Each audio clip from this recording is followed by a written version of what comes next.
There's a move in chess, a move that confuses beginners and shocks even intermediate players. It's called En Passant, and once you learn it, you'll never look at pawns the same way again. Let's break it down. Your opponent plays e7. You have a pawn on f5. Now you can play efx6 en passant, capturing the pawn, even though it's not directly in front of you.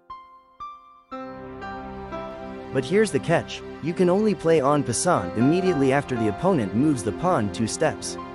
Wait even one move, and the opportunity is gone. So why does this rule even exist?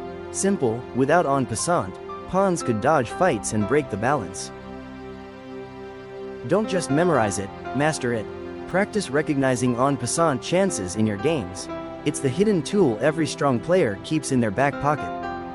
Want to learn more hidden rules, sneaky traps, and grandmaster secrets? Join us at Play Chess Academy, where strategy meets simplicity.